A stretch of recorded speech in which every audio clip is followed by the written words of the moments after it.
आज के ज़माने में सब कुछ कितना फास्ट हो गया है। इंफॉर्मेशन, टेक्नोलॉजी, एंटरटेनमेंट, लेकिन इन सब में एक चीज़ मिसिंग है, वो है मीनिंग। लाज़लो इसी एम्प्टीनेस पर लिखते हैं। उनकी दुनिया में सब कुछ चल रहा होता है लेकिन कोई मूवमेंट नहीं होती। नमस्कार दोस्तों, आप सभी का स्वागत है मेरे इस वीडियो में। आज हम बात करने वाले हैं हंगेरियन ऑथर एंड नॉवेलिस्ट लाज़लो प्राजना होर्कई पे। होर्कई इस साल लिटरेचर की फील्ड में नोबेल पुरस्कार जीतने वाले व्यक्ति बने। उनका जो जन्म है वो 1954 हंगरी के एक छोटे से टाउन में हुआ था। उनकी जो ग्रेजुएशन है वो लॉ एंड लिटरेचर में कंप्लीट हुई, लेकिन उनका जो ज़्यादातर इंटरेस्ट है वो एग्जिस्टेंशियल फिलॉसफी में रहा। अब बात करते हैं लाज़लो के राइटिंग पर। लाज़लो का जो राइटिंग स्टाइल है वो काफ़ी डार्क एंड पोएटिक है। लाज़लो के सेंटेंसेस काफ़ी लेंदी रहते हैं। उनके कुछ कुछ सेंटेंसेस एक एक पैराग्राफ जितने बड़े हैं। सेंटेंगो उनकी पहली प्रसिद्ध नावल 1986 में प्रकाशित हुई। उसकी कहानी की बात की जाए तो एक हंगरी का छोटा सा टाउन है जो कि बारिश के पानी से भर रखा है, ऑलमोस्ट डेड सा हो रखा है। लेकिन वहाँ के लोगों को लगता है उनका पुराना लीडर या मसीहा इर्मियाज़ आने वाला है और जो उन्हें बचाएगा। लेकिन इर्मियाज़ भी एक कॉमन मैन है जिसका सल्वेशन एक इल्यूज़न है। ये जो नॉवल है स्लो सर्कुलर डांस की तरह है, जिसमें लोग फिर से वही गलती करते हैं, वही डिसअपीयर रिपीट करते हैं। इसमें author illusion of hope, manipulation, social decay, corruption जैसे पॉइंट्स को हाईलाइट करना चाहते हैं। इस पे बेलाटेर की एक मूवी भी बन रखी है 7 घंटे की। इस जो नॉवल का है टोन है वो काफ़ी dark and hypnotic and tragic रहता है। इसके अलावा इनकी एक और famous novel the melancholy of resistance जो कि 1989 में प्रकाशित होती हैं। इस नॉवल की स्टोरी लाइन की बात की जाए तो एक विलेज में सर्कस आता है। उस सर्कस में एक डेड व्हेल हैं और एक मिस्टीरियस प्रिंस ऑफ कियोस हैं, और कैसे उनके आने से उस पूरे गांव में मैडनेस और फियर ऑफ रिवॉल्ट फैल जाता है।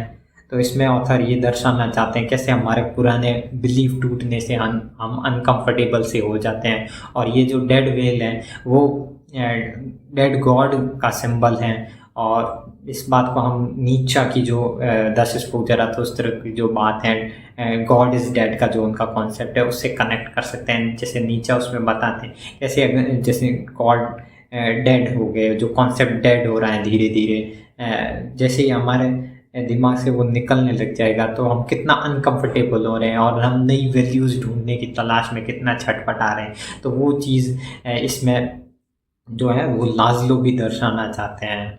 उसके अलावा भी उनकी काफ़ी सारी प्रसिद्ध नॉवेल्स रही, जैसे बैरन वेंकेम्स होम कमिंग, उसके अलावा वॉर एंड वॉर।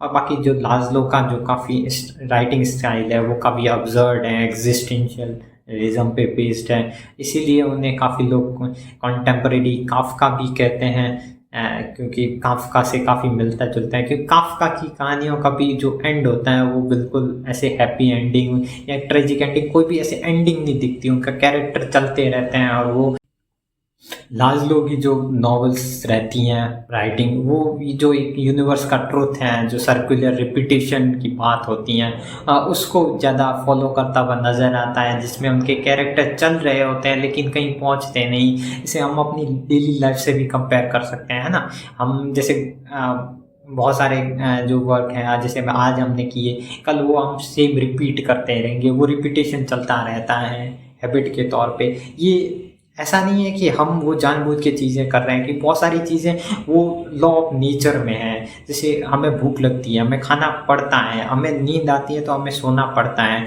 तो वो रिपीटेशन इस लॉ ऑफ नेचर में इंक्लूड है। तो कितना वो खूबसूरती से अपनी नॉवेल्स में इस कॉन्सेप्ट को समझा रहे होते हैं। बहुत सारे लोगों को ये चीज़ शायद इलॉजिकल लग सकती है, बट अगर हम अपनी डेली लाइफ से कंपेयर करेंगे तो इसमें बहुत लॉजिक मिल जाएगा। तो अब्सर्डिटी का मतलब तो वैसे इलॉजिकल होता है, बट उस इलॉजिकल में भी कहीं ना कहीं लॉजिक छुपा रहता है, जो हमारे जीवन की डार्क रियलिटी को एक्सप्लेन करता है।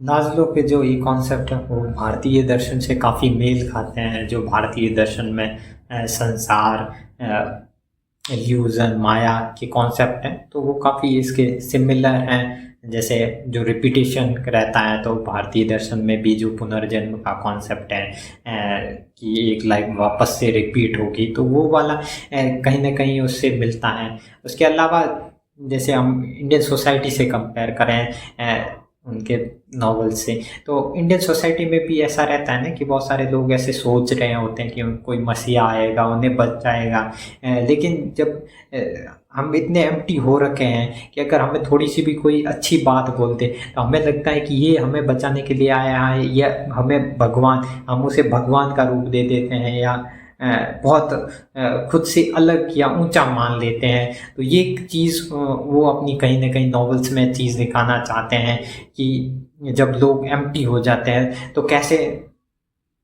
वो ब्लाइंड बिलीफ में चले जाते हैं। तो वो पूरा उन्होंने एक्सप्लेन किया। यही था आज के वीडियो में। अगर आप अपनी कोई राय देना चाहे तो कमेंट बॉक्स में दे सकते हैं। अगर वीडियो अच्छा लगा हो तो लाइक कर सकते हैं। धन्यवाद।